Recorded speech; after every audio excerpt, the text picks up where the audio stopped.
So I hear you're from Canada. Yeah. How's it going, eh? Do you want a donut? I thought all they had up in Canada were lumberjacks and coolers. Is there running water up there? Where's your tube, gay? New dude beauty. I am Canadian. All right, that was for you, Brian. Those I Am Canadian commercials were like the heart of our national identity for like the longest time. It was like all we had to cling to differentiate ourselves from Americans. That's pretty much what Canadian nationalism is. It's anti-Americanism out of a sense of like inferiority, and it manifests its way through beer commercials and things like that. I gotta be honest. I have to know what is curling. Like every 4 years the Olympics come around and I see these people out on the ice with brooms and I'm like, what are they doing? What are these people doing? It's one of our national pastimes. I don't actually understand how the game works at all. I think it's one of those sports that we are the undisputed best at. But it's because it's one of those leftover sports that nobody really wants to do. And so Canadians just sort of pick it up and are like, yes, we can be the best at this thing. I just discovered it like in the last Winter Olympics. I'm like, what are these people doing? I don't even understand. Most of those, because the U.S. team, did we win the gold last time around? I don't know. I know most of the U.S. team last time around was from like a few hours away from me. So. Yeah, you know what it really is? It's bocce on ice, like bocce balls. So for any Italians out there, if you play bocce balls, but yeah, we're looking to replace our Kennedy Hall with like a new token Canadian. So we figured we'd reach out to you, and we got a couple. We have a voicemail we're gonna play, and then we're gonna read. I think we have 2 new iTunes reviews real quick before we get into the show. So. Rob, you want to play the voicemail? Why don't we read the iTunes while I upload the? All right, we'll do that.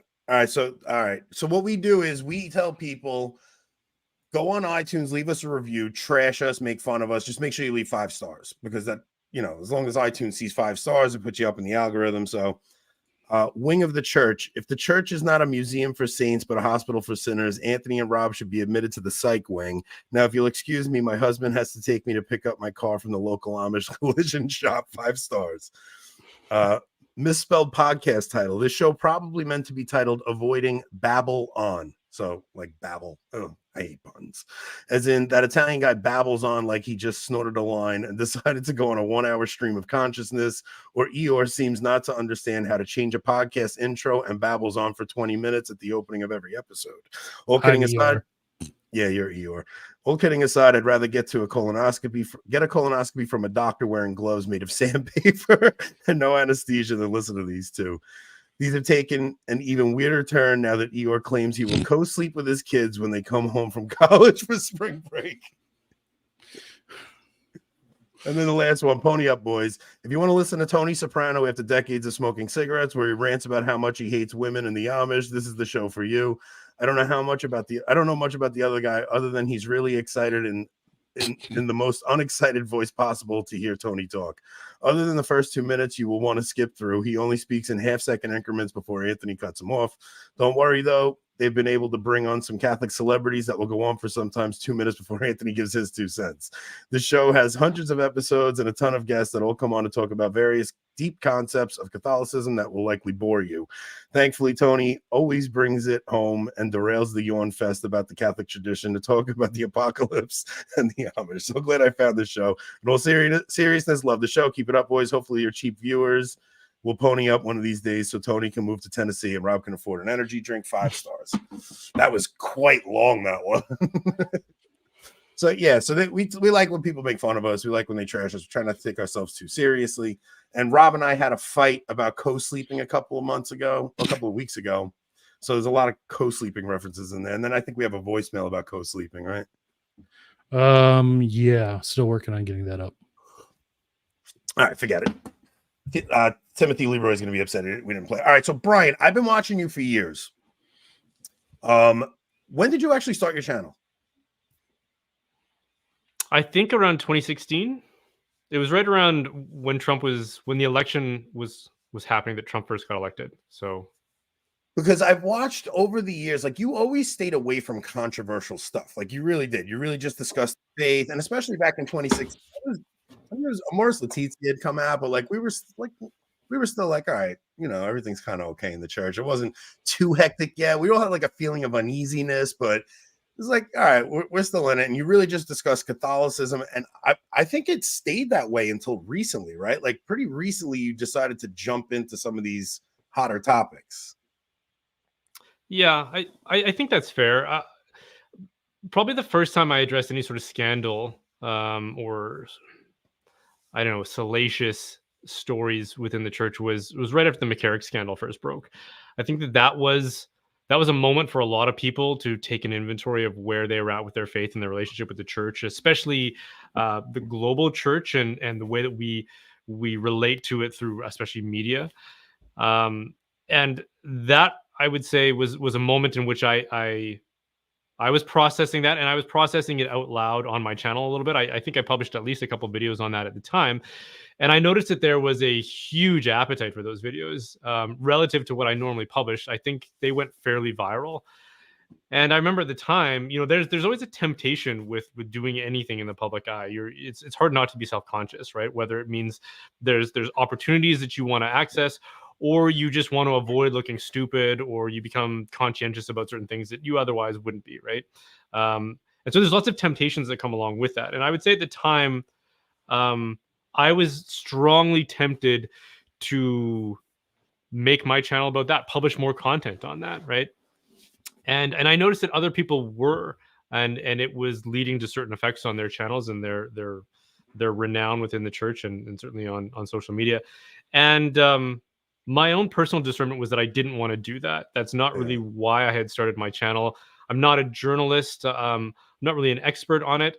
What I do consider myself to be is sort of a voice for the, let's say, the average Catholic who is more fluent in church teaching and perhaps current events within the church.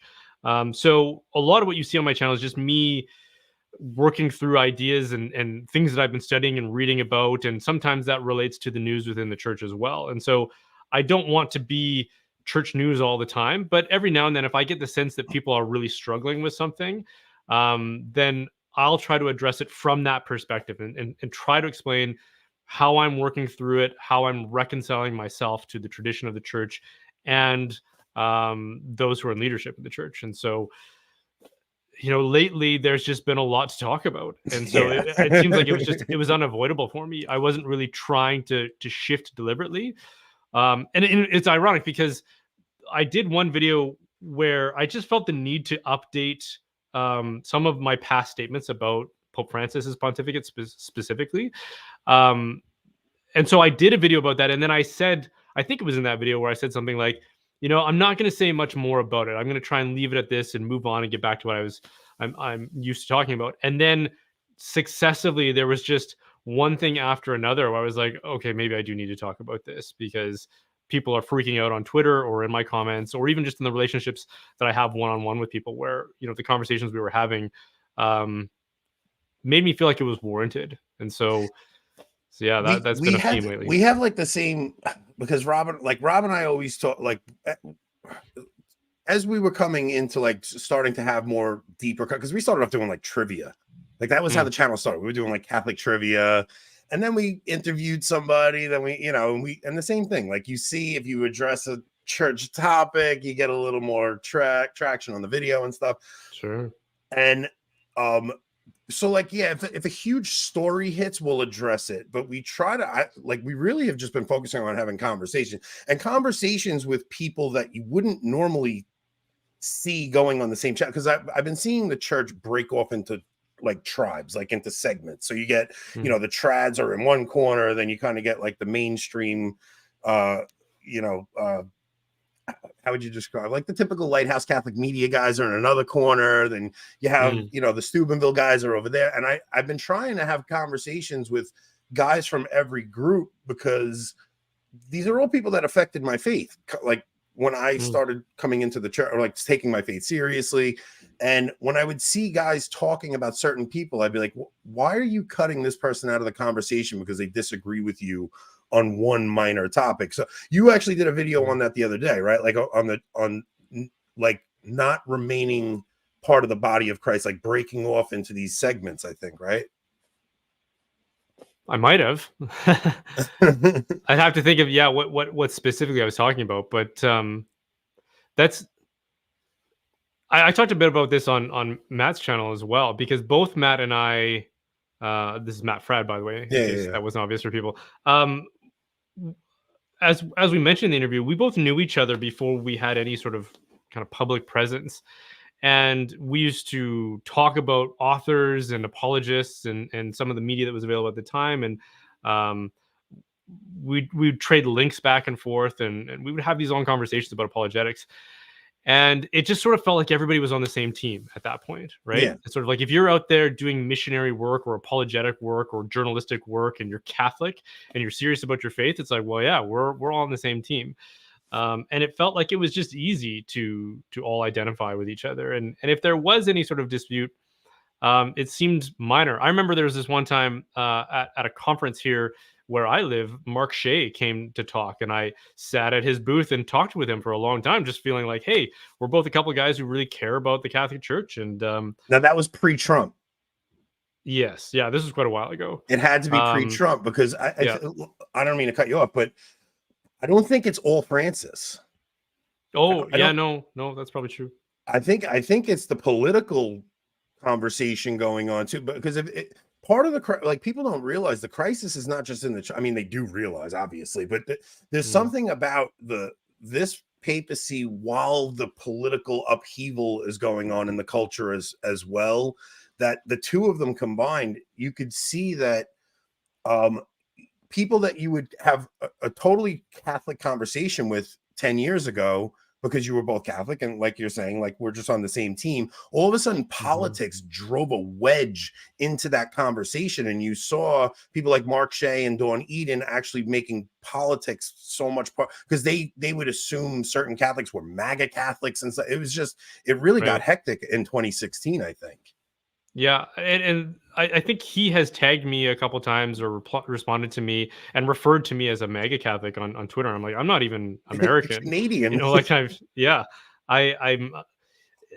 There's this sense that there's this mega cult, and I can understand the frustration with that. Seeing how the primaries are going right now, it's like, you know, if I do consider myself a conservative, and I'm reticent to use a term like that because it gets associated with certain other things like classical liberalism or just capitalism or free economics or something like that, and that's not what I mean by conservative. And so but nonetheless, I mean, you have the two-party system in the States, and so you get grouped into one or the other. And as someone who would be part of or more sympathetic to the Republican Party, I mean, there were some decent candidates out there, some people who could really articulate that position well. I would say here in Canada, Pierre Poilievre, who is the leader of the opposition right now, who is likely going to be the next prime minister, he's someone who I definitely don't agree with anything. He's more libertarian, but at least he can really articulate his position. He can assert something rather than just say, "Oh, let's lower taxes," right? Sort of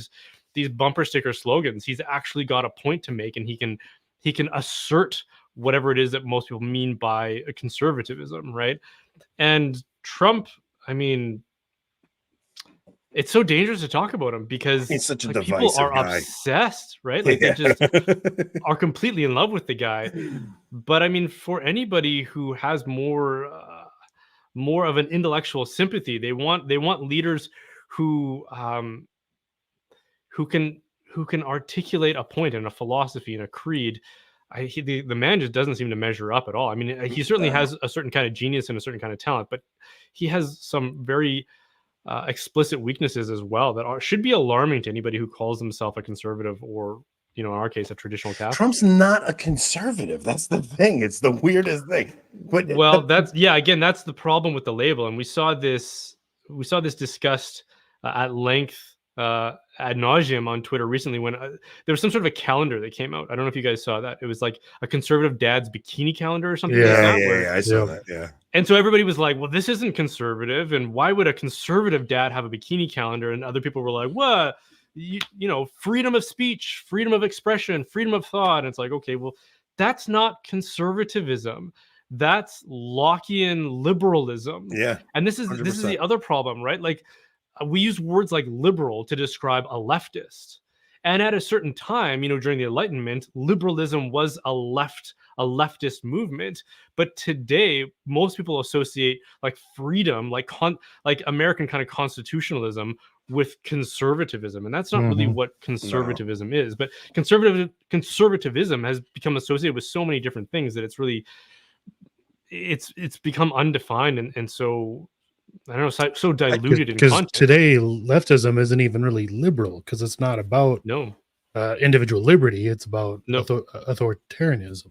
Absolutely, yeah. But it's more like a Hobbesian kind of modernism. Mm-hmm. I think the biggest thing people are missing in the political conversation, especially when you hear people say things like, this is the most important election of our lives. If we don't get this person elected, this is going to happen. It's like people are missing the bigger picture here. You have the country divided down the middle 50-50, no matter who gets in, right? So even if you get your candidate, which even that alone is pretty suspicious, don't you think? I don't want to interrupt, but like it's constantly 50-50. Like when did that start happening? That's pretty weird. Very weird, but even seems still, engineered. It does, but you get your guy in. You're not changing the culture because you got your guy in for a 4 or 8 year period. You're just not doing it. You're only going to change the culture if you change hearts and minds.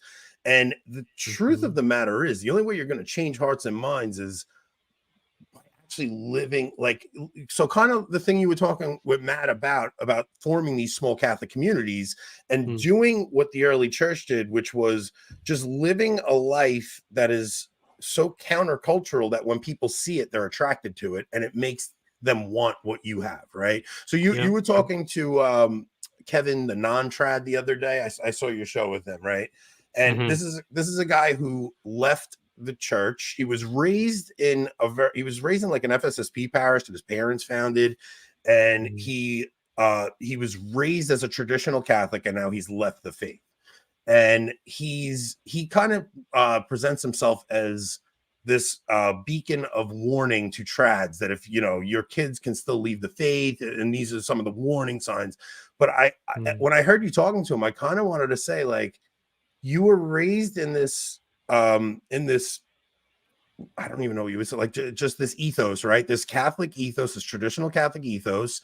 You left the faith, but you're still only talking about Catholicism because that ethos had such an effect on your life that even though you don't practice the Catholic faith anymore, you're living your life as an agnostic. You're still in our chat all the time. You're still in Brian's chat all the time. You still want to have these conversations with Catholics for some reason, because that is the culture that you were raised in. So there is something to living in a bubble like that.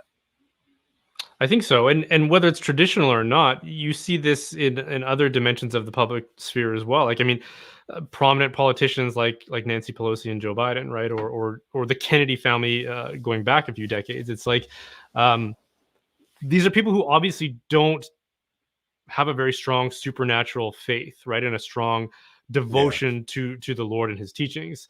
If the measure of our love for Christ is how seriously we take his teachings, then it seems like they don't really love Jesus, right?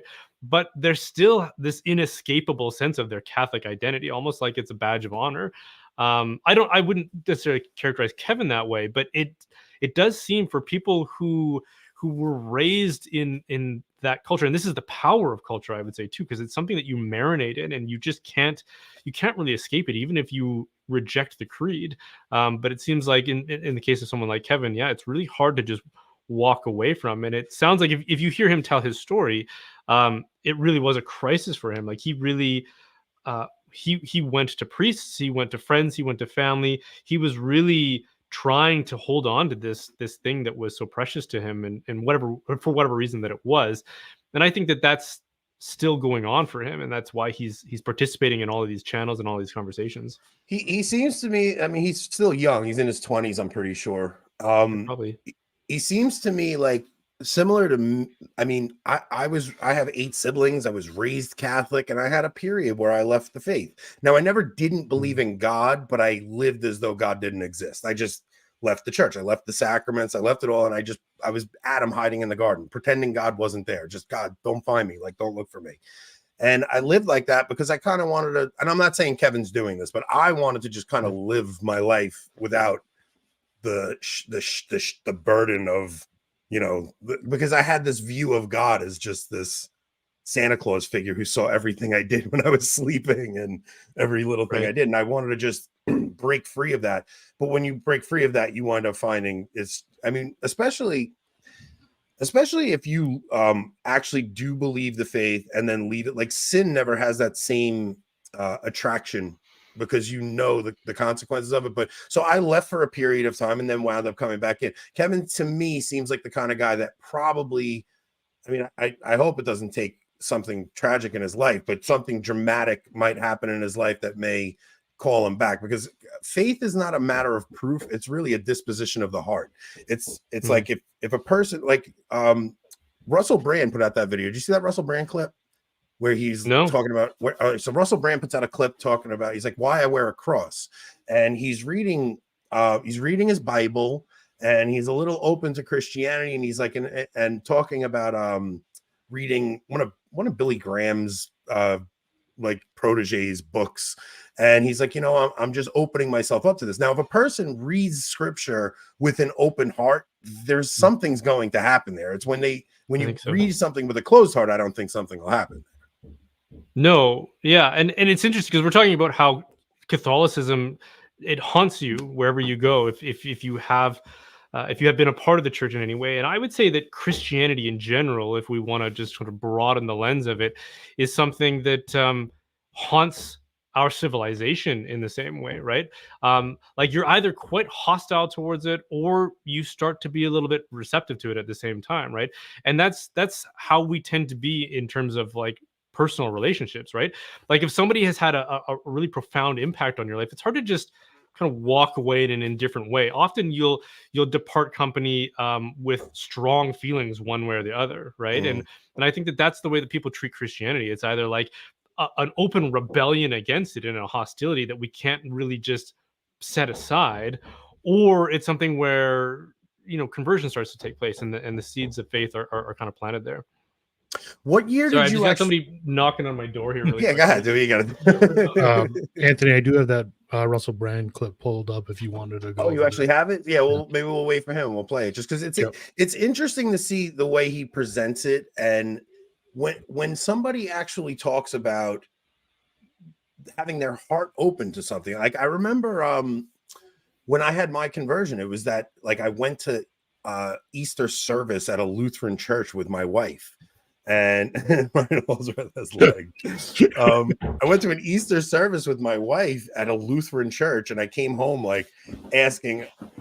So I was just telling Rob when my conversion was, my wife was Lutheran. I married a Lutheran girl, and I go to a Lutheran service with her on Easter, and afterward we come home, and I was sitting out on my front porch, and I was just like, did Jesus really rise from the dead? Like I really went through this process. Like, you know, maybe he wasn't really dead. I don't know.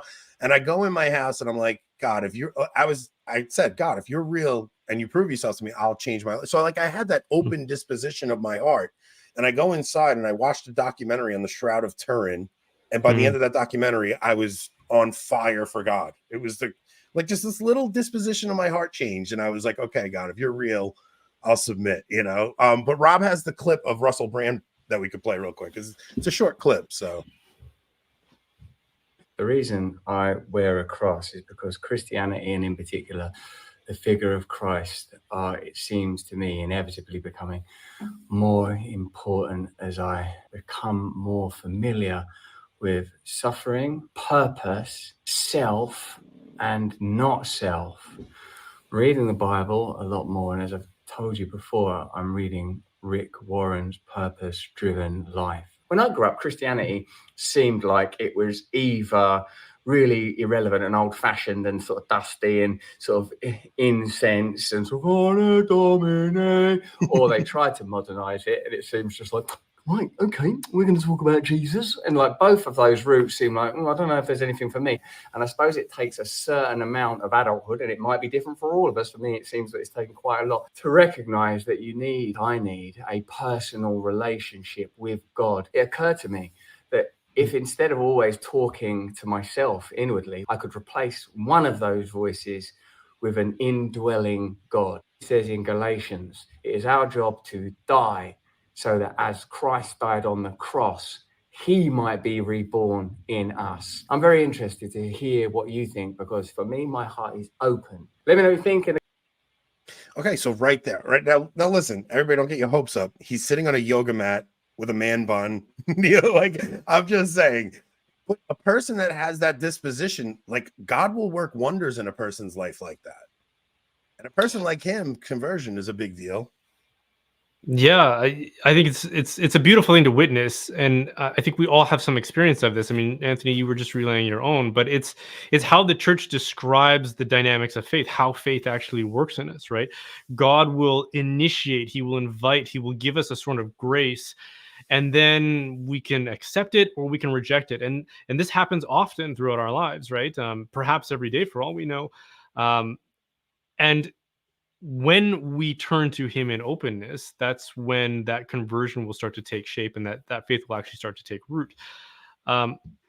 Jesus said that he came as good news for the poor, right? And I think that that's been one of the challenges for an obnoxiously prosperous civilization, is that we don't feel like we're the poor. We feel, especially for those of us, like when we're younger, we just feel invincible and prosperous, and I don't need good news. My life is good news. I'm the protagonist of this story, right? But suddenly when you get older, you start to realize your vulnerabilities. You've made quite a few mistakes that are starting to accumulate, especially the more responsibility you take on in life. The consequences for your mistakes become quite a bit more significant than like, oh, I failed a quiz in grade 10 bio or something like that. It's like, no, now I've really hurt somebody in a significant way, right? And that's something I'm going to have to carry with me for the rest of my life. And that's hard to do without some sort of consolation, some sort of something you can place some hope in the future in, right? And I think that yoga and other religions and spirituality and humanism and whatever else we might turn to, they start to really become inadequate as that need for hope starts to grow in strength, right? And I think that it's Christianity ultimately ends up becoming the only thing that can really answer that need. Well, me and you were in the same thread the other day, and I was trying to explain to people, maybe we'll have to play that Uvalde clip in a minute so I could get to that, but it's all right. So actually, let me back up a minute. So what year did you come into the church? 2004. So 04, so it'll be 20 years this Easter. Wow, 20. How old are you? I'm not telling. I'm 41. Oh, I am too. You're born 82? Right? Yep. Yeah, me too. All right. So you come in 04. That's like right around when I come in too. It's wild. So now mine was a reversion. Like I grew up Catholic, kind of left, and I come in 04, and I'm reading Scott Hahn books, and I'm hearing about this amazing Catholic faith, and he's talking about the Mass and reading the Lamb's Supper, and I'm going to Mass, and I'm like struggling to see how heaven meets earth at the Noah's Ordo, and I'm like, this is where heaven meets earth, and I'm really trying to understand like how the faith I'm learning about is the faith I'm experiencing, but there was a disconnect there. It was just a disconnect. Like what I was learning about and what I was experiencing seemed different. And then it was around 2016 or 2017 that I discovered the traditional Latin Mass, and it was like this light bulb went off and clicked for me, and I was like, oh, that's how the saints could have a devotion to the liturgy, like have a devotion to the Mass. That's kind of what I was learning about. Did you have a similar experience? When was your first Latin Mass? How did you come about going to your first one? And what was your first reaction to going your first time? Uh, well, let me go back to my own experience of being introduced to the liturgy. So similarly to you, I mean, Scott Hahn and Catholic Answers and that whole menagerie of thought and writings, that was heavily influential on me as I was considering the potential between Protestantism and Catholicism, which is what it came down to for me. And simultaneously, I was also going to different churches on Sundays and trying to just get a sense of where I found my fit, and also reading scripture. Like that was the thing I was mostly consistently reading and trying to get a sense of, like, does this portray like that community and of course the teachings of Jesus. And there was a lot in like evangelical churches that I immediately identified with, because there was young adult ministries and there was music that I could more relate to, because it was something more like what I had just been conditioned to like in popular industrial music, right? Whereas at Mass, it was sort of like boomer breaking bread variety music, right? And music was a big thing for me. Like I was a musician growing up. I played in bands and things like that. So I was really sensitive to it. But I had also been recruited to be the electric guitarist for the Life Teen Mass, like even before I had become Catholic. Wow. And so we were able to really shape our liturgical experience through that, right? And so I didn't have a very good sense of what like the larger landscape of Catholicism really looked like, because we were just kind of in our own little bubble, making it as relevant as we possibly could and as enjoyable to our own particular tastes as we possibly could. And I was really influenced by this notion that Catholic teaching, so the creed, remains consistent and infallible and coherent, but disciplines can change, right? That was sort of part of my initial formation. So I was like, okay, so whatever happens in terms of the expression and the form of the faith is completely up for grabs, as long as the creed remains consistent. And the longer I went on, so eventually, you know, because we started having kids, I had to back away from doing music ministry, and nobody ever replaced my group. We were kind of like a destination mass at the time, because we were like, I don't want to toot my own horn, but we were like a really good praise and worship group, right? And so people came from far and wide, and there was standing room only. But then when we all moved on, nobody really replaced us, and it just became your standard boomer mass, right? And, well, you grow out of it, right? Like you're no longer a teen. So you're, I mean, you were like, so 04, you know, we're like 22, 20, 26. Yep. No, 20, 24. 22. I'm like, right. You're like 22. See, you know what it is? Rob loved the Life Teen Masses when he was younger. They were his favorites. So much. But you grow out of it, right? So you're coming in at 22 and you are young and you're connecting with the teens there because you're young. Like, but as you're starting to have your own kids, you kind of grow out of that, and you are probably looking for something different. So what happens after that? So I end up in the pew for quite a long time, and I find my frustration just growing, because not only is it stylistically and culturally bland and irrelevant, but it's just not done well, right? When we were part of this Life Teen group in Mass, we would practice like for hours a week. Like we would rehearse the songs that we were going to do. We would write music for our responsorial psalms. Like we took this very, very seriously, and we were there every Sunday. And then to sort of see this apathy and indifference towards the liturgy expressed by the people who are supposed to be leading it after we had to step back was really frustrating to watch, right? Because it felt like we had built this thing up, and now someone could take it over and inherit it, but just nobody cared. Nobody cared at all. And having gone from quite a deep immersion into evangelical Christianity, like Pentecostalism, like I even got to know a pastor of one of the mega churches, and we became friends for a time, and seeing what was going on at his church and just thinking, hey, this is well done. It's relevant if that matters, to whatever degree that matters. And what we're doing over here, it's not relevant and it's not well done, and nobody seems to care. And how can we call ourselves disciples? How can we say that we love Jesus if every week when he presents himself, when he comes onto the stage, we just haven't bothered to do anything in honor of that moment, right? So that was sort of the first, I think, frustration for me. But as time went on, I started to just get exposed to the tradition in small measures and think, wow, this isn't just appealing. It isn't just relevant. It's something else. It's something truly transcendently beautiful. So what our does this first start as? Like you first see like an Ad Orientem Novus Ordo or something, or no. Like... So it was mostly music has always been kind of my gateway to exposure to beauty, I would say.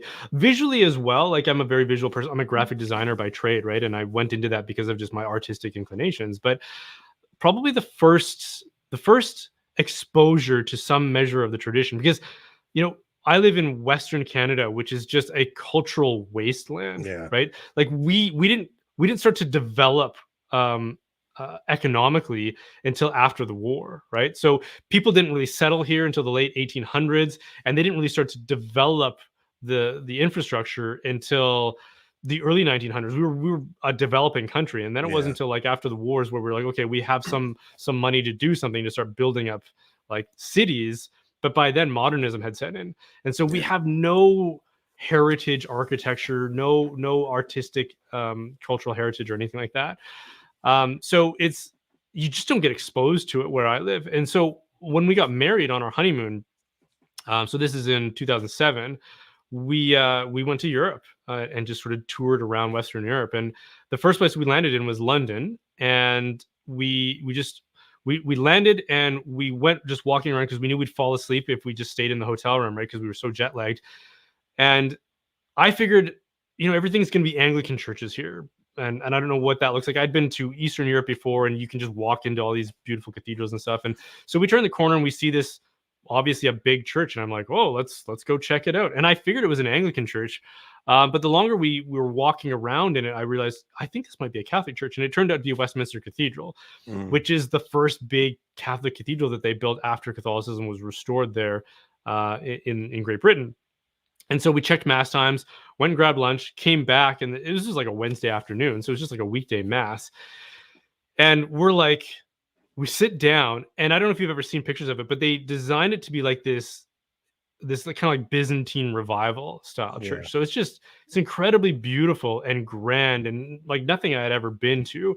And we're sitting there in our seats, and they have this world-class organ team there, right? And he's just warming up. He's just kind of improvising on the organ.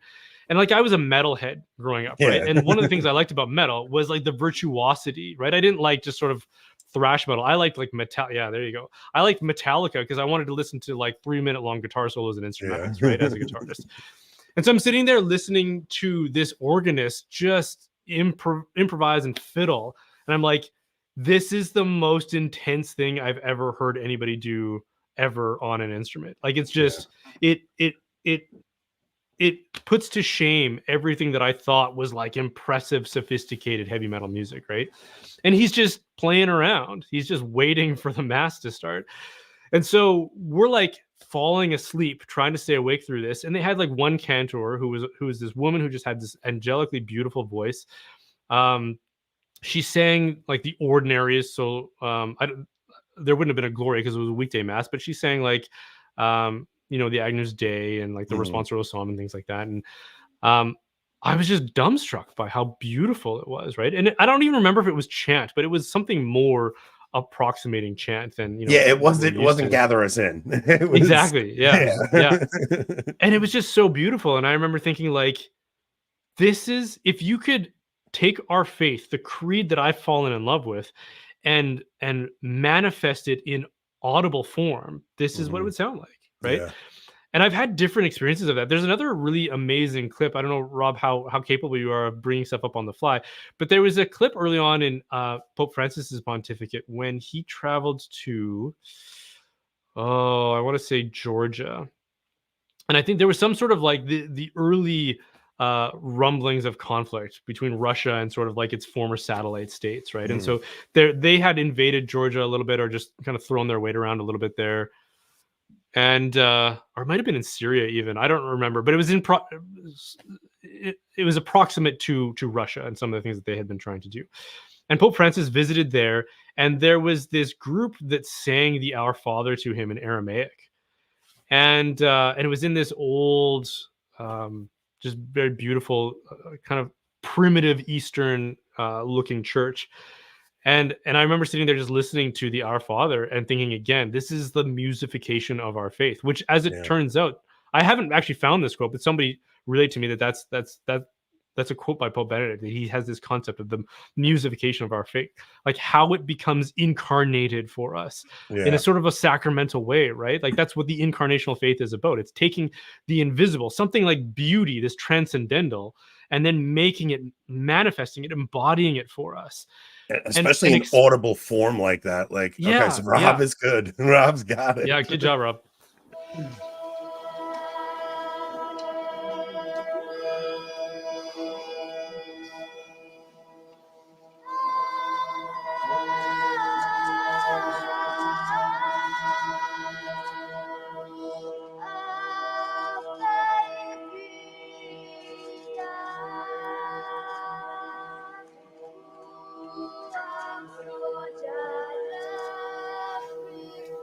It sounds like it could be the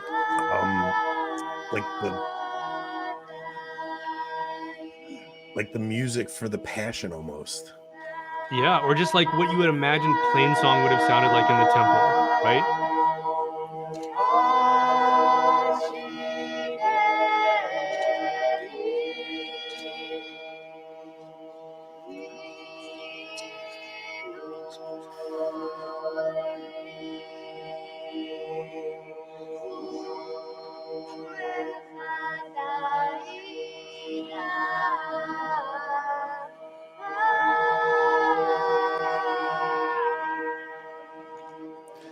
Man, you think it's like even at our Latin mass that we go to, when you have the choir above, and I compare that to like because my dad was in the music ministry growing up. My dad played the guitar for the music ministry, but I compare what I grew up with compared to, it really does sound like you have angels above you singing from the choir loft, and it's just, there's something about chant that really does raise and elevate your heart to heaven. You know, it's like lift up your hearts.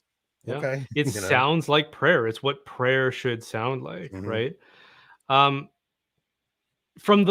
a very young age, I've always been kind of obsessed with like the fixtures of culture, and largely for selfish and vain reasons, right? Like I wanted to be cool, right? And so I wanted to identify myself based on the music I listened to, or the way that the clothes that I wore, or the way that I presented myself, or the way that I spoke, or whatever, right?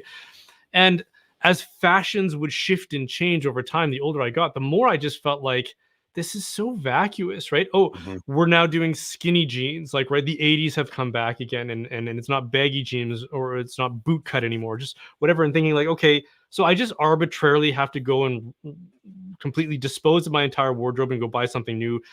For what? What is the purpose of all of this? Isn't there some sort of standard that we're all grasping at that is the real thing that transcends these sort of... Dude, you should have been a preacher. Right? You got me excited right now.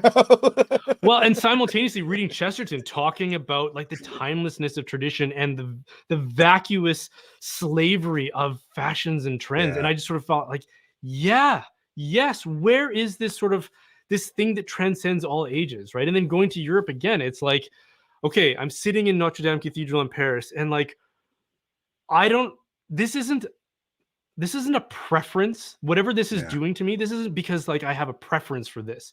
It's not a taste. It's not like because this is cool now, but in 20 years it's not going to be cool. It's like, no, this has stood for centuries. Yeah, it's timeless.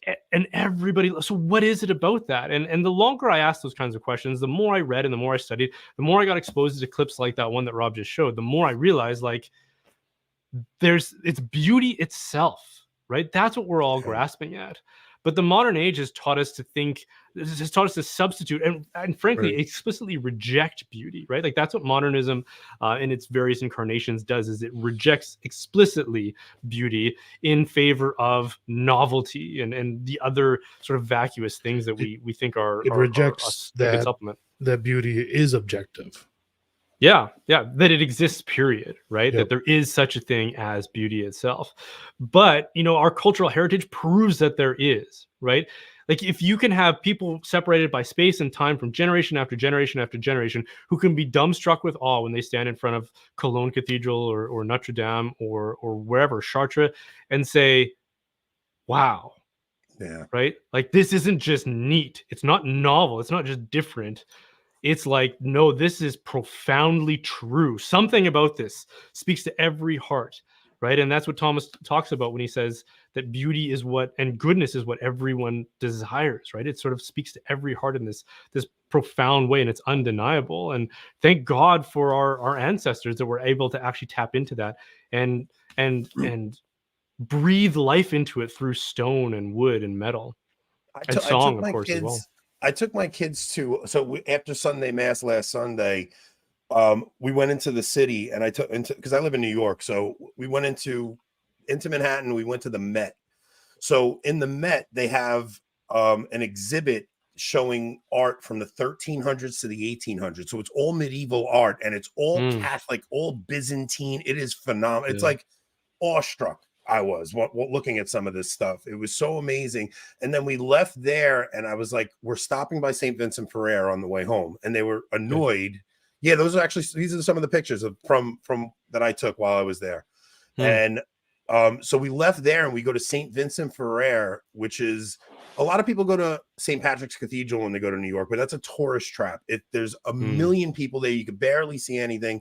St. Vincent Ferrer is on Fifth Ave, and nobody's there. And we walked in, and my children were just like, why doesn't every church look like this? It's like, they were like, I would love to go to Mass here every week. Can we please come here and go to Mass? So I'm going to have to take them to Mass there, just because, like you're saying, like, beauty really does elevate your heart, and it just lifts you up to heaven. It's crazy. Yeah, it's an encounter with God when it's done, when it's adhered to in a way or expressed in a way by those who are actually doing it prayerfully and seeking to communicate and manifest the incarnation for successive generations. So when do you actually find your first Mass now, your first traditional Mass? Yeah. So,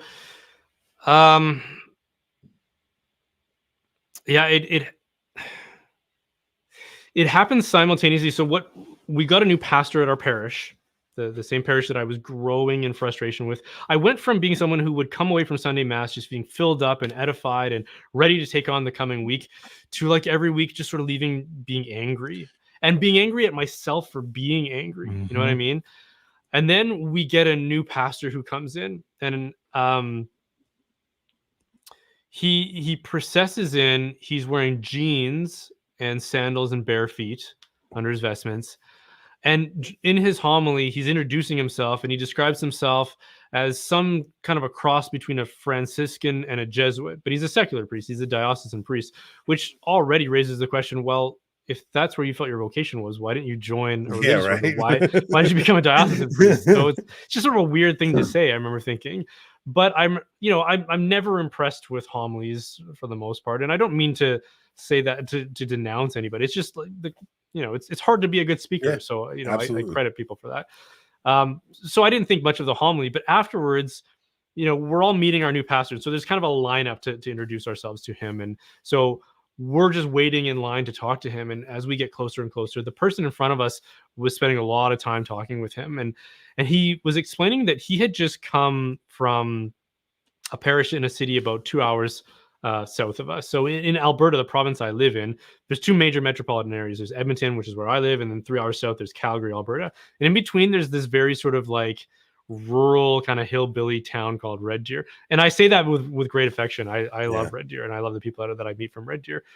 But my pastor was explaining that he had just come from Red Deer, and he was so grateful to be out of that white trash atmosphere. And I don't remember, he used language like that. I don't remember if that was the exact phrasing, but he said it in a very offensive, condescending way. Yeah.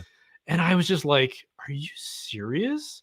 Like, whatever your particular political persuasions might be, okay, but you were their spiritual father. How can you describe them in those terms? Like, that was so discouraging for me. And so we didn't even stay to greet him. We just sort of, I was like, okay, let's just go. And so we left and continued to attend our parish. But, material heresy in the homilies, if not formal. And his liturgical sensibilities were starting to express themselves over. So we were already in a very kind of modern parish, but he did everything he could to strip the sanctuary. Like there was a back altar where the tabernacle had been moved by our last pastor, who was this very good traditional Polish priest who was trying to make incremental reforms in our parish. But this new pastor just removed all the candles off of that back altar. The other way. He went and dug out some old, like horrible 90s liturgical fixtures, like candle holders that had like bubble letters like joy and gospel and meal like written on them, and like these the presiders and celebrants chairs that were just really, really ugly, and had thrown away these other ones that had obviously been donated by like a very well-intentioned parishioner, right? And I just remember like watching all of this go on and thinking like, yeah, of course, felt banners, yeah, the worst kind. Thinking like, this is going to be a test for me. But as time went on, I also realized like our last pastor had been there for about 8 years, and so now my oldest daughter is about 12 at this point, and I mean she's a little bit younger. She was maybe 10, and I'm thinking like, okay, 8 years. This is going to be the defining formative years of her. And this is going to be her exposure to Catholicism. I can't do this. Yeah, that was what you were in was my experience growing up, and I left. Yeah. And that's my biggest fear for my kids. Why wouldn't you, right? Like it's just so bland. It's so embarrassing to be a part of when you're a kid who wants to identify with something, right? Yeah. It's nothing that the world's not giving you in a better form. So yeah, exactly. Yeah, it's a second-rate version of worldliness, right? Yeah. So at that point, we knew some friends that had just recently moved to town, and they were going to the Latin Mass a little bit. And so that was my first that I had heard about the Latin Mass where I lived. And so I said to my wife, I think we got to try something here. I think we got to see if the Latin Mass, or maybe go to the cathedral where we had some other friends that were going there. And so we went to the Latin Mass for the first time, and I had been to like a French Mass before and Masses in other languages, especially when we were in Europe. And I figured, okay, the Latin Mass is going to be the same thing, just in Latin, right? Mm-hmm. Because my sense of the tradition of Christianity, even in Protestant circles, was that like the liturgical tradition was so deeply ingrained that it's pretty easily recognizable. Like I had gone to Anglican services when with my wife's family. They were Anglican, and I was like, wow, it's pretty much exactly the same as the Novus Ordo, as I was getting exposed to it as a non-Catholic, right? That was my wife's Lutheran. She was like Missouri Synod Lutheran, and in some ways they were more reverent than the Catholics in the way they receive communion. Like they would receive same with the Anglican Church. Exactly. It's like they were more reverent to communion than the Catholic Church. Yeah. So I figured going to the Latin Mass, it's going to be easily recognizable. It's going to be the same kind of thing. And so we get there, and I'm immediately aware that I have no idea what's going on. And I've been in that position, to be a convert coming into Catholicism from the outside. I've gone through the process of being the guy who's like, I hope nobody notices. I have no idea of what's going on here, right? And here I was again but the worst part is, like, I'm now a recognizable Catholic at this point, right? So there's people who are like, hey, there's Brian Holdsworth. Oh, to our church. He doesn't know what he's doing. What a goof, right?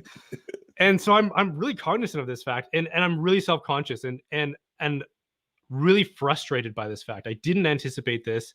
I'm feeling disenchanted with just my affiliation as a Catholic because I don't know where I am, and now I'm lost in the liturgy. How is this possible? But then there was this moment, it was a sung mass, and it was during the canon where he's chanting, and this is our former pastor, shout out to Father Boda, who he's Italian, he's from Italy, and so he's got an Italian accent, and so when he chants Latin, it really sounds like the real thing, and he's got this great booming voice, right? And so there was a moment where I was able to forget myself, forget the fact that I was sort of lost, and I could just sort of close my eyes. And I swear I was transported to like the ancient faith, whatever that means. I could, for all I knew, I could have been standing in a Roman basilica in the ancient world, listening to the same liturgy. And I was just like, I was transported. And I just remember thinking like, nothing else matters. Everything just melted away. The outside world, my thoughts and my worries, my struggles with my affiliation in the church, nothing mattered in that moment. And it was shortly lived. It happened for, I don't even 30 seconds, let's say, right? And then I was back to like, oh, I don't know what's going on. I don't know how to, I don't even know how to receive communion. What's going on here, right? And so we stumbled our way through it. And then some people came and introduced themselves because they recognized me, and they're like, hey, welcome to our church. And, you know, there was a handful of younger families there at the time. Like you could count them all and you could recognize, like, it wasn't very well attended. Yeah. And so I came away, I don't know, feeling a little bit confused, if not frustrated. How does your wife react? How does your wife react to the first one? I want to hear that. It's a good question. All right, I'm sorry, I didn't mean to cut you off. You tell the whole thing. No, this was my next point, because we're driving home. And I'm sort of reluctant to ask her what she thought, because this was really my doing that we had gone to this. And so I kind of turn over to her and I'm just like, so what did you think of that? Right. And I don't even know what I thought about it at that point, but she,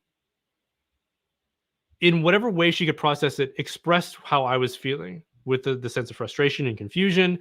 But then she goes, but there was this moment where I just felt like nothing else, like I was transported to like the heavenly liturgy, and it was short-lived. And I was like, I had that moment too. It sounds like God actually did this to both of you. I think so. And so the more we talked about it, and the more it stuck with us. It's so funny, you know, Protestants criticize us for our vain repetitions, right? But do you ever find yourself like doing the dishes accidentally, like praying, right? Just sort of reciting or chanting, even like Hail Marys or something like that? all day on Sunday. My kids want to kill me. Yeah, exactly. And it's sort of like, you know, St. Paul tells us to pray unceasingly. It's like, wow, it's just happening by accident throughout the week. Like little phrases of chants that I had heard at the Latin Mass were coming back to me, and I was like, oh, and I would have a moment again where I was transported. Like I just pause and like be in the presence of God accidentally.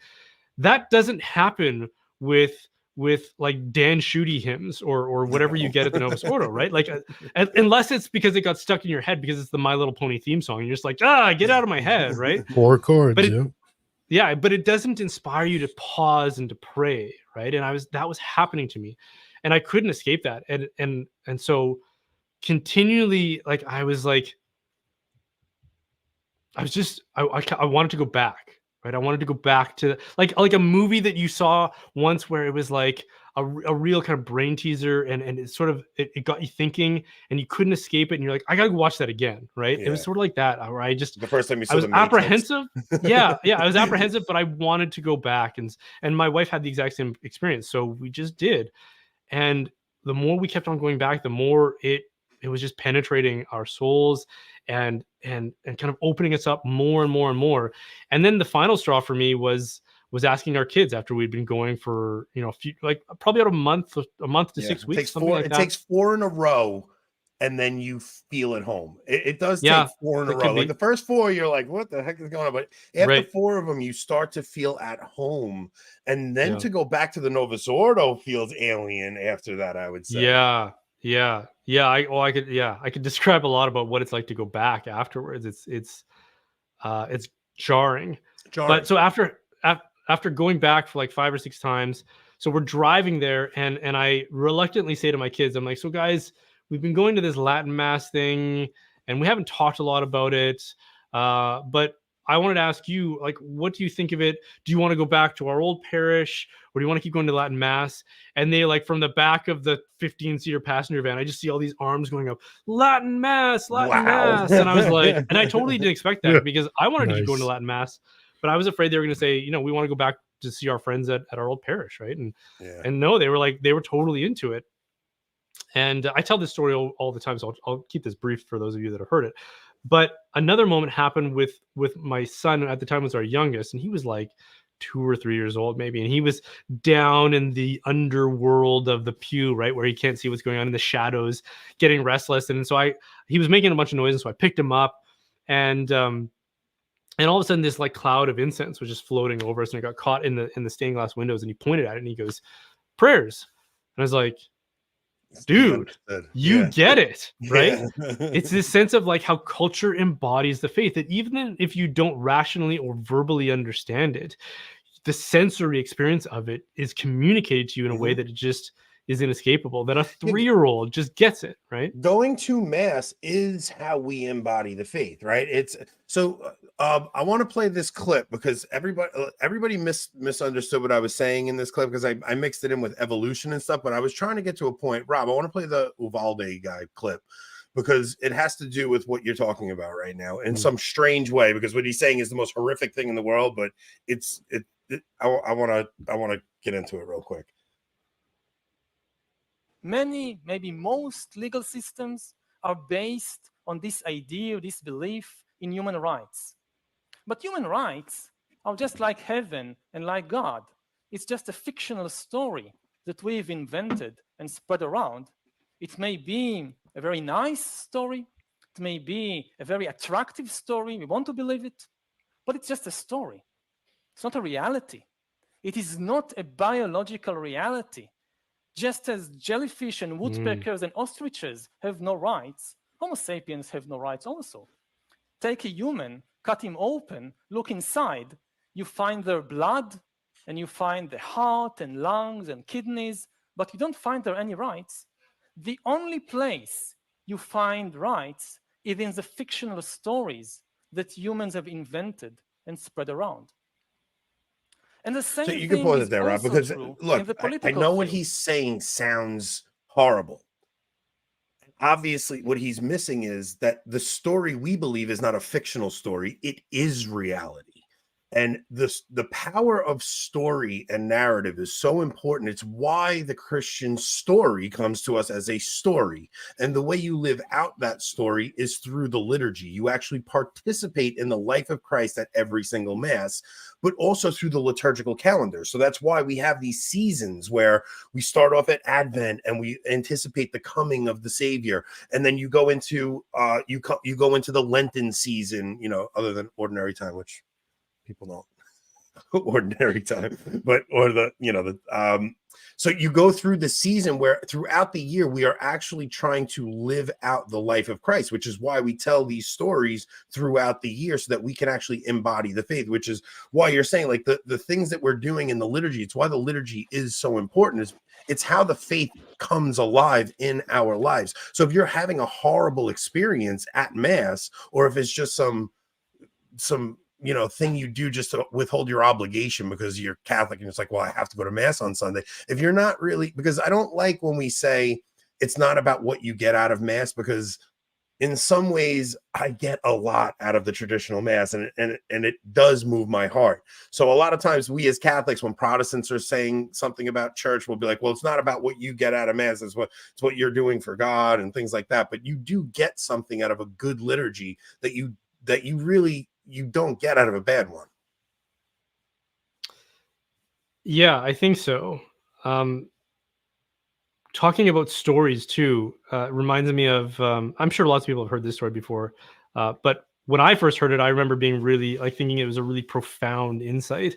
And it goes back to the story of C.S. Lewis's conversion, because he was a part of, and we've all had experiences of this where we've kind of been adopted into a group or a culture where we're like, wow, these guys are cool. I want to be like these guys. They're so like maybe a group of older like siblings or whatever, where they've let you hang out with them for the night or something. And you're like, wow, they do such neat things. So there was this group called the Inklings, right? And it was led by people like J.R.R. Tolkien, where they would read Norse mythology and discuss it and stuff. And Lewis didn't even know how to read Norse, but they sort of let him come in and hang out with them. And eventually he got the hang of it. And he had an obvious infatuation with pagan mythology as well. And at one point he said, isn't it weird that we have such an affection for these stories, even though they're not true? They're just like lies. And Tolkien said something like, well, first of all, they're not lies. They are true. They manifest truth for us. But it's because there is a more important story hiding behind all of the great stories, which is the story that also actually happened, right? So there's the power of stories that it inspires our affection and even in our intellects for that matter. But then there's also the way that it comes alive for those of us that are material beings, right? And we need to see it, we need to touch it, we need to hear about it. And that's what the incarnation does. And that's what Catholicism, being really one of it's the only faith that does this, where it presents as both matter and form, right?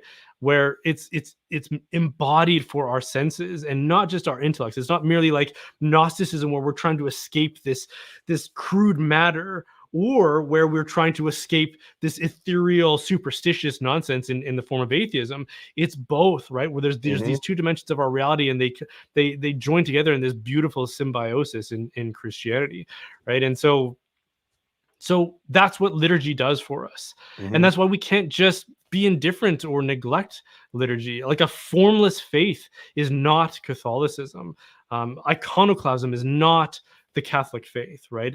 We need those things to inspire our affection and to help us encounter the incarnate God who made himself known to us. What's funny is in that Surprised by Joy, because I just had this, what I've been trying to explain to people is the damage that the evolution narrative is causing. And it's because it gives a whole bunch of presuppositions and kind of sets you up to believe that you're just this insignificant thing that just came up out of nowhere, and or whatever, just random acts of chance and all this. And I've been trying to encourage people to actually embrace the Christian creation story more, because and I got in trouble with certain trads because I said that the Christian story is like Genesis is mythology.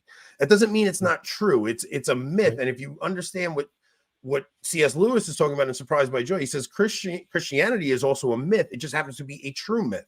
Like all these other stories are myths, and a myth is just something you base your culture on. So if we're now in a culture where they're trying to get rid of the Christian myth, the main Christian myth they want to get rid of is the creation myth, because your culture is founded, God, every single culture that has ever existed had a creation myth. Ours is in Genesis. And if you want to get rid of the Christian story, you have to start at the foundation, which is the creation myth. So I've been trying to just talk to people who are so, especially Catholics, who are just like, oh, evolution. It's like, guys, I know you want to talk about evolution and be okay with the modern world, but I'm just telling you, stop thinking like that. Like, embody the Christian story, including the Genesis story. It's the most important narrative to base your life on. Really understand that God gave us that story for a reason. Yeah. And I think the more you get exposed, like Tom Holland is a good example of this, as somebody who, the more exposure, he's a historian and a writer. We interviewed him. Weren't familiar with him. Oh, you did? Oh, awesome. Okay, I interviewed him after Dominion. Dominion was like, it blew me away. I couldn't stop talking about it for months. Yeah, so that's a good reference for what I'm trying to describe. It is his experience of like getting exposed to the classical world and then thinking, oh, this is so cool, this is so neat, and it's so like eclectic, like, oh, I can be a classicist, or I can be like those Roman pagans, and then becoming more familiar and realizing that, oh, these guys weren't so good, right? Like, there's some serious culture is here. Nothing like my culture. Yeah, if I want to stand up and announce that I reject certain things about Christianity, and then say, but I identify with this, like, that's a bit crazy. But the more you get familiar, the more you get immersed in classical culture, I think the more I find in my own experience of that, it becomes harder and harder for me to embrace this sort of modern post-Enlightenment skepticism about mythology in general, as if it's just stories. Like even something like the Iliad, right? For the longest time, they were like, oh, that's just, it's like a fiction. And it's like, oh, and then they discovered the ruins of Troy, and then it's sort of like, oh, how about that, right? And what, there's sort of a moment for me when I was reading On the Incarnation by Saint Athanasius. I think it was On the Incarnation, where he talks about like he's exhibiting a kind of proof for the divinity of Christ by saying, look what's happened since the reign of the church has begun. And one of the things he points out is that the demons are all gone. Right. And it's sort of like, oh, okay, yeah, primitive people and their superstitions. Right. But he's taking for granted that his audience was familiar with a time in which there were just demons everywhere. Right. Like, so you think about like what the Iliad portrays. And so, of course, there's a battle between the Spartans and the Trojans, but the gods are also participating in it. Right. They've got wagers. They're picking their favorite heroes.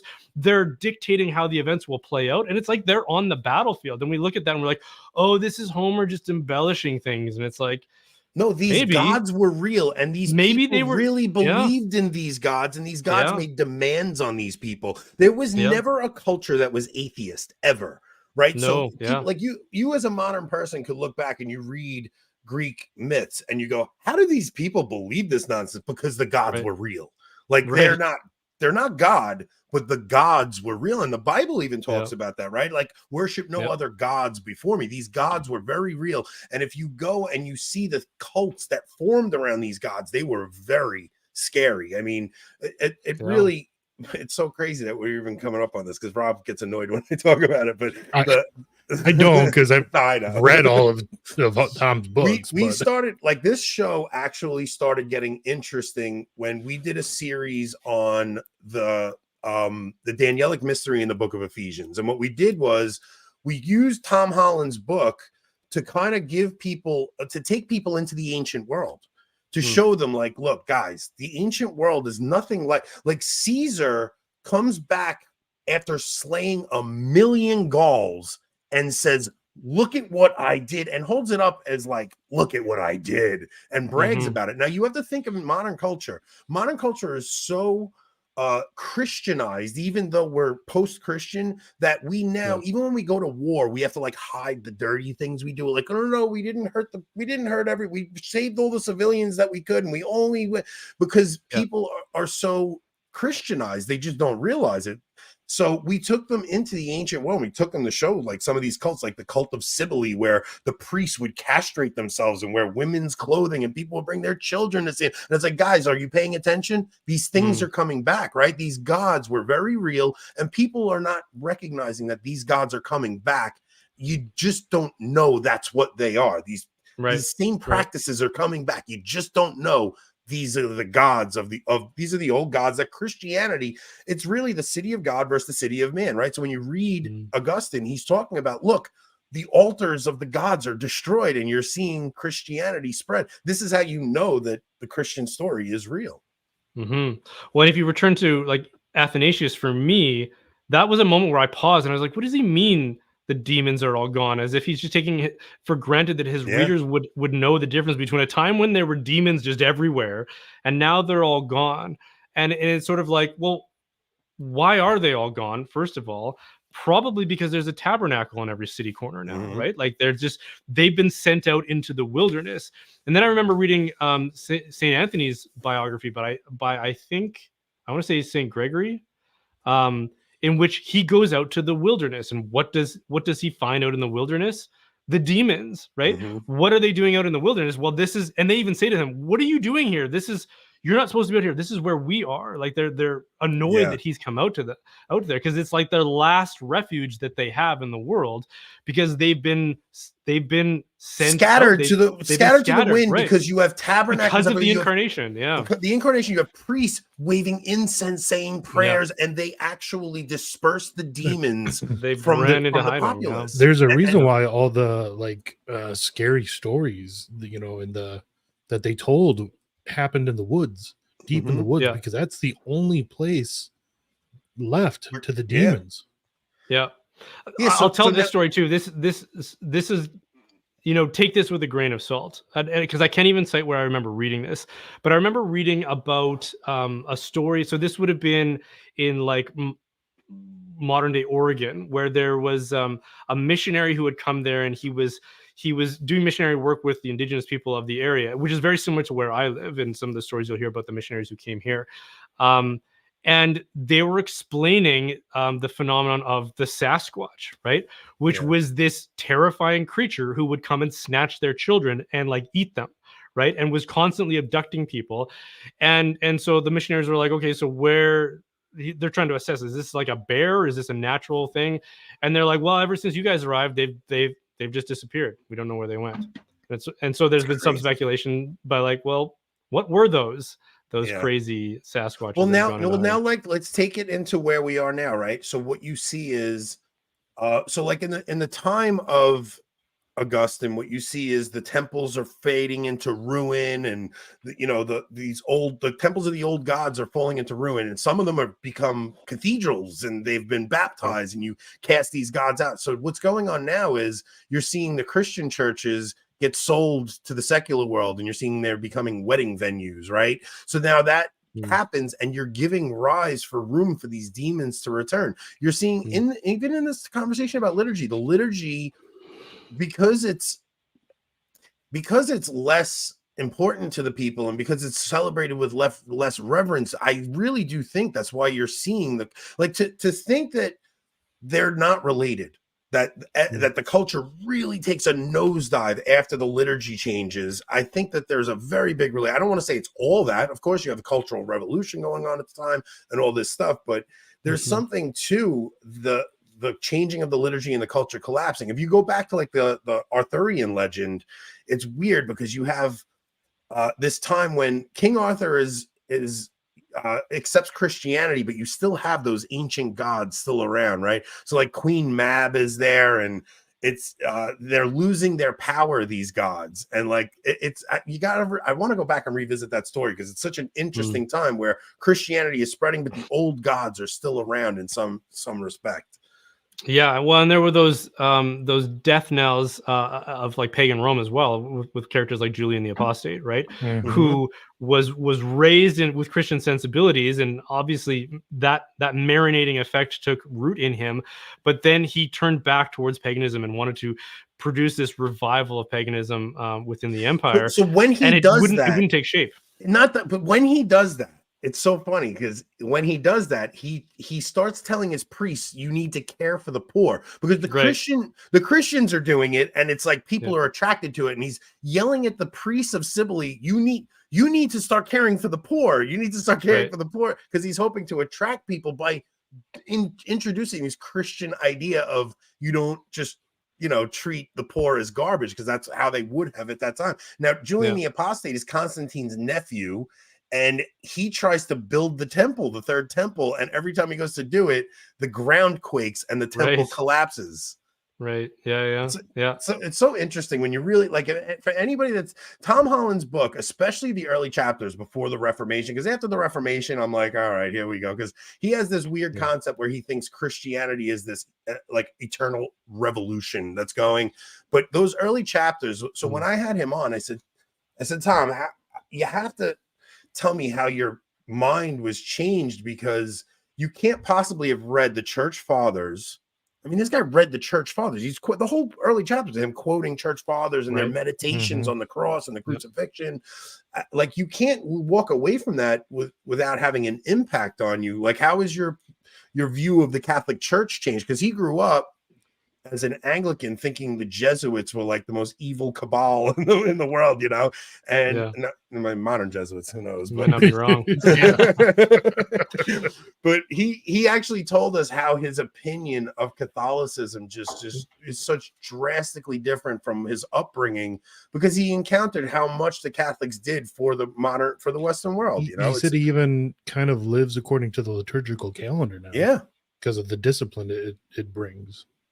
Yeah, that's something I don't understand, is the people who, I mean, maybe Jordan Peterson would be another kind of person who really grows in sympathy for the faith, but I don't know, there's like this invisible barrier that they can't get through. Like Barry Schwartz, we interviewed him on the Shroud of Turin. Oh, right. Yeah, he's a good example. I think Jordan will become Catholic. His wife already has. She's praying the rosary for him every day, right? I think part of what I think he's doing is, I think he's still trying to remain having these conversations, because whenever he gets in a conversation with somebody who doesn't believe in God, he is like one of the greatest defenders of the existence of God once he encounters that. But something in him hasn't clicked yet. But you see, every time he talks about Jesus, he tears up. I've seen 4 or 5 interviews where when he talks about Jesus, he weeps. I mean, especially when he first came out of his sickness. Yeah. He had a conversation with Jonathan Peugeot that was just like phenomenal. He was talking about the story of Jesus, and he's like, and I probably believe that, and I don't know why. It doesn't make sense to me. And he's just crying as he's saying it, Yeah. Well, I'm just encounters with any sort of transcendental will do that to some degree, like relaying our own experiences of liturgy and me going to, or that clip that we showed and going to beautiful cathedrals. It's like there is something moving about it. My dad, who was an atheist at the time, they went to Ephesus and went to the shrine where Our Lady and St. John supposedly lived. And he said, like, there was something about that place. I couldn't tell you what it was, but it was so moving. There is something about that just speaks to the very heart of our humanity, to whatever degree even we have Ephesus, good in our soul. where John takes Our Lady. So Artemis Ephesia is the Virgin Mother goddess, and it's John brings Our Lady, the true Virgin Mother, there to combat the demoness Artemis Ephesia, because she's a false Virgin Mother. There's so much like symbology in all of where, like, the whole Christian story. Where do you see? Look, the modern iteration of the Novus Ordo is kind of trapped in that boomer era. It's very like the irony of them talking about like being rigid and being backward is they're trapped in a time capsule in the 60s. Yeah. I'm not saying it's only going to be the traditional mass eventually, but there has to be something that changes in this, right? Because it feels like the young people are escaping to these more traditional parishes, and the Novus Ordo seems to be fading out just through age. So you think we'll see something in our lifetimes of maybe a restoration? Yeah, I think so. I think we're young enough that we'll still see.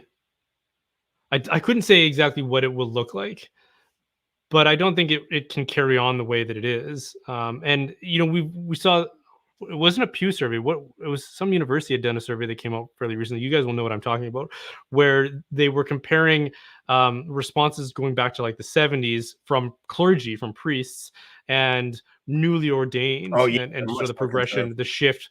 And so they asked them like two questions: what are your political sympathies, and what are your theological ones? And it was like very conservative, very traditional, very liberal, very progressive, whatever, right? And back in the 70s, the dominating force was very liberal, very progressive, whereas now it's very conservative, very traditional, to the point where the other side of the spectrum is virtually gone extinct, right? And so that can't but have a pretty dramatic effect.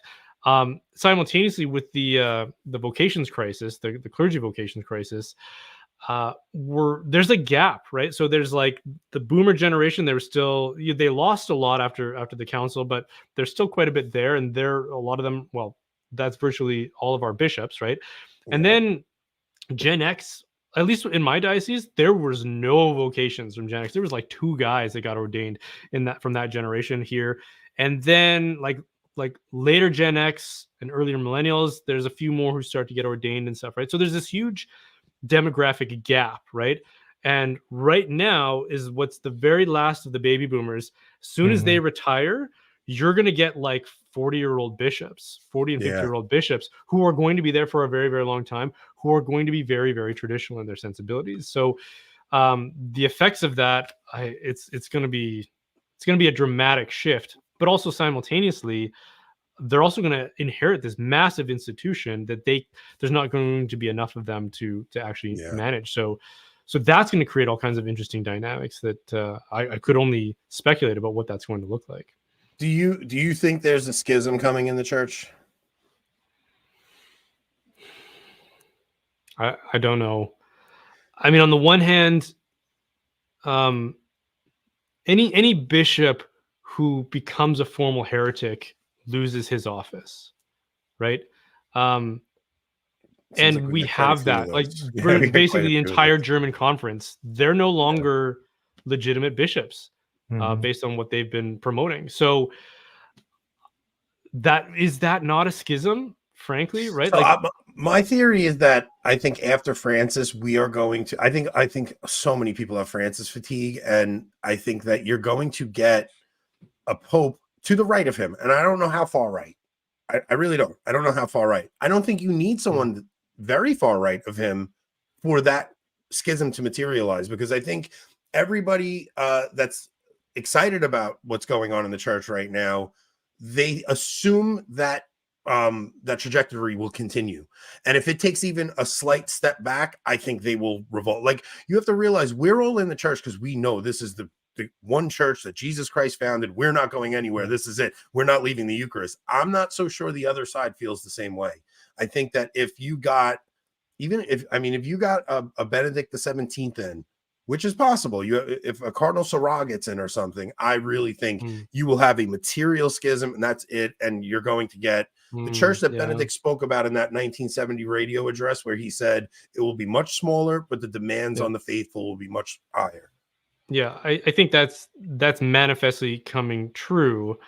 But how it's going to play out, I mean, there's so many variables at play here that I could only speculate. I don't know.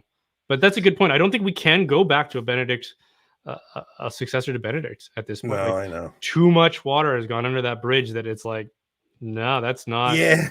He was the appropriate pontiff for that time, but something new has to happen at this point. I don't think you can try to sell the hermeneutic of continuity. I don't think you can try to. I don't know. I mean, maybe you can, and I'm still very sympathetic to it. And in fact, it's church teaching that if something that comes out of the magisterium has the appearance of contradicting the tradition, the deposit of the faith, then you interpret it in the most traditional possible way that you can, right? So that's what we ought to do. But like Benedict came in as a successor to John Paul II, which had been, this calming of the chaos after the council, and a lot of like really great encyclicals, a lot of great thought, like the Catechism came out, which was just so indispensable. Imagine a time when, like right now, but without the Catechism, like we have nothing that we can appeal to. So people are out there saying, "Oh, the church teaches this. The church teaches tolerance and inclusivity and diversity," and it's like, I got nothing to say to you. I can appeal to the church fathers. I can appeal to St. Thomas Aquinas, and they can just go, well, that was then, this is now, right? And it's like, the Catechism was this watershed where it was like, oh, finally, it was manna for people who actually were Orthodox, and they could say, no, this is what the church actually teaches, right? So a lot of good happened, and then Benedict sort of came in to kind of keep things in check. Benedict seemed like he was like, okay, we're done with the council stuff. I'm going to change. I'm not going to be John Paul III. I'm going Benedict the 17th. It's time to. We're done with the council. The council's good. Now let's look like he wanted to do something different. So like when you hear guys like Ralph Martin, who was he was around after the council, and he like all the craziness of the 80s and early late 70s, early 80s, and the craziness in the liturgy and all that stuff. He's like John Paul II and Benedict quelled a lot of that stuff and really did tamp it down. And it seems like all the stuff that they were dealing with back then has popped back up again. And that's the craziness of it. So I think you're right. Well, I mean, we'll see what happens. Only time will tell, I guess. Yeah, it's the last gasp of that generation, and it will inevitably be gone. But how much damage they cause between now and then.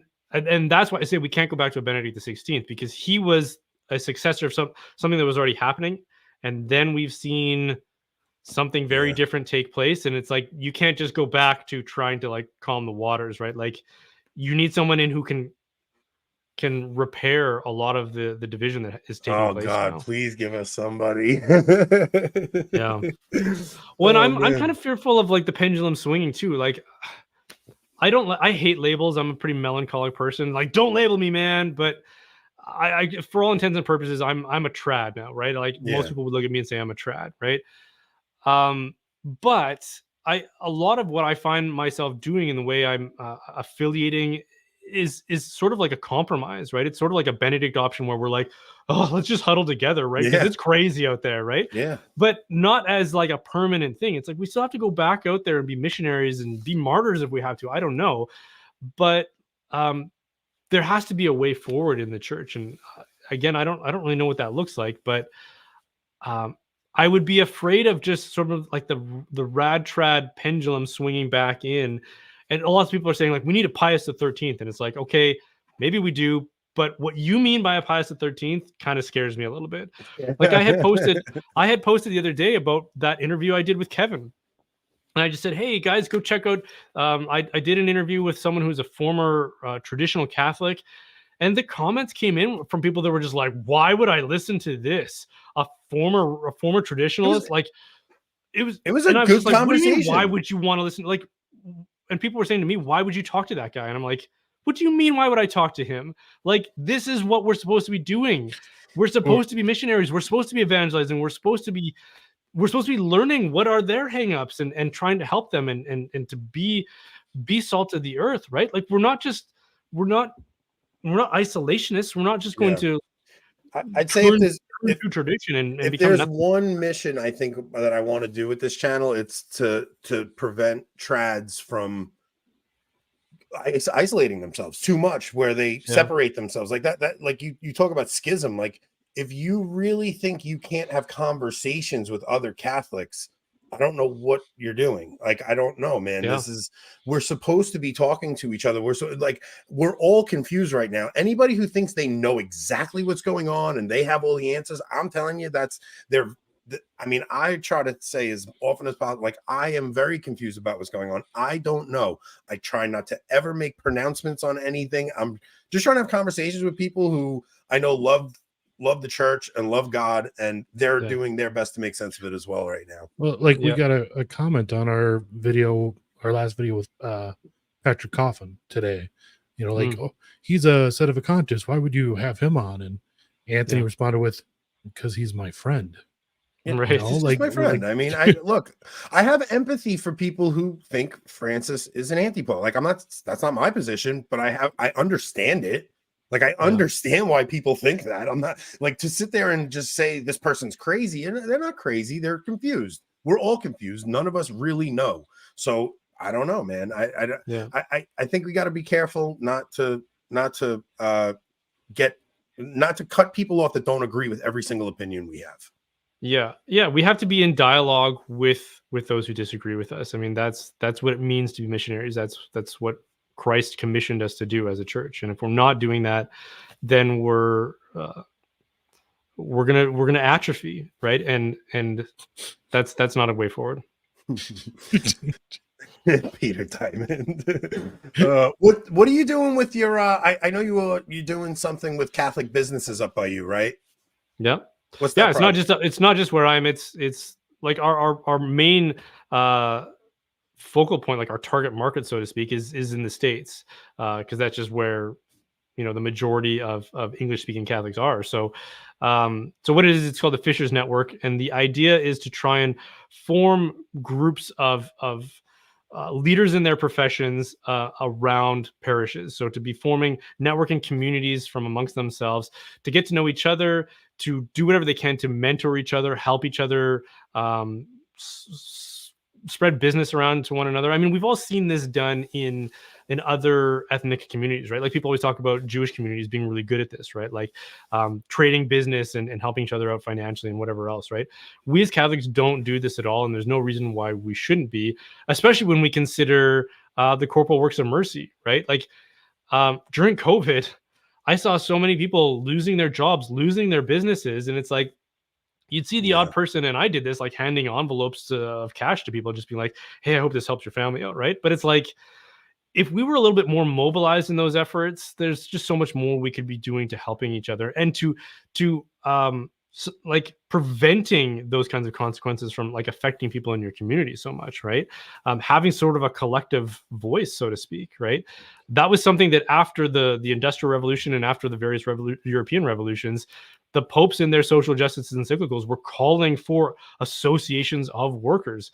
And we never really did that. We never, like, we had trade unions happen, but they weren't speaking collectively with a Catholic voice. Certainly they become more Marxist as time goes on, right? And so what's the Catholic collective voice? And so we're trying to do that with like leaders, like business leaders, executives, leaders in academia, business owners, that kind of thing. And then hoping that as we build up that network, that they're going to be able to do more to help other workers in their community and kind of like the old guild system. Exactly. Yeah, it's the exact same kind of idea, because that's what was abolished during the revolutions, right? Yeah. We lost the guilds, and the popes were like, we need something, guys, and we didn't really do anything to replace that. So Fishers Network is one kind of attempt to do that. It's like a parallel economy on top of that, but it's also what you're talking, like, you have to think when the next pandemic comes, and it doesn't have to be a pandemic like last time. It could be anything, whatever they throw at us next, right? So, and they're going to throw like that. It felt like that whole thing was a test run for something they're going to do in the future. And really, your local parish and the people that you have around you are going to be the most important thing. Like, you think about during during the pandemic, I would have gone insane if I had to stay trapped in my house. Luckily, I had all my siblings and I had family members who were willing to break the rules to see each other, right? Otherwise, I would have been trapped in my house all by myself for a freaking year and a half. And it's like, you have to have networks of people that you can actually live with, you know? So I really think that's a great idea. How can people find that? Fishersnetwork.com. That's the place to go. Yeah. Is there anything else you got to promote? No, that's all I'm working on. We got, dude, questions. Yeah. Oh, So yeah. Oh, we got questions. Yeah, bring them up. The first one is someone wants a good book recommendation about Pius IX, Italian unification, that sort of era. That's a good question. I don't. Do you guys have any book recommendations? I don't know. I can't think of a book per se. So much of that topic really comes at it more from the modern liberal side, and not really a good Catholic angle, unfortunately. Yeah, that's a good point. It's a really hidden history. I talked about, like, again, I don't have a book recommendation, but I talked a bit about that in one of my recent videos, because Pius IX was elected to be something like what Pope Francis has become for so many voices, right? He was this moderate, kind of liberal in the sense that it would have really what that word would have meant in his era. Who was sort of sympathetic and collegial towards all the revolutionaries, and this is the time of like the mid 19th century revolutions, right? Mm-hmm. And so he released revolutionaries from prisons in the Papal States and was promoting their cause everywhere. And as soon as they got out, they stabbed him in the back and invaded the Papal States, right? Yep. And so he goes from like this sort of like liberalizing voice to this super combative rad trad who writes something like the Syllabus of Errors, which like even some trads will read that and they'll blush today, right? Because it's like, oh boy, right? So he learned his lesson, right? That this sort of like conciliatory approach it's just like how we do personally with sin, right? It's like you liberalize your lifestyle towards sin and it will tear you down into the trenches of despair. You can't play with sin. You can't be diplomatic with sin. You have to destroy it. You have to kill it dead. And to do that with the evils of the world, the church it can't do that without suffering dire consequences. And I think we've been seeing that. We've been learning that lesson over and over. And we shouldn't, going back to the 19th century, we're not we learning the learning lesson. it. We're witnessing it happen, but we're not learning the lesson. That's the problem. Yeah, true. That's right. Second question is, what is your favorite guitar right now, and what do you like to play on guitar? Yeah, so my favorite electric guitar has always been Gibson's. I played a variety of different guitars, but Gibson Les Paul I've always thought that that's just the coolest looking guitar. Although they're not the easiest to play of the different kinds of guitars I've played.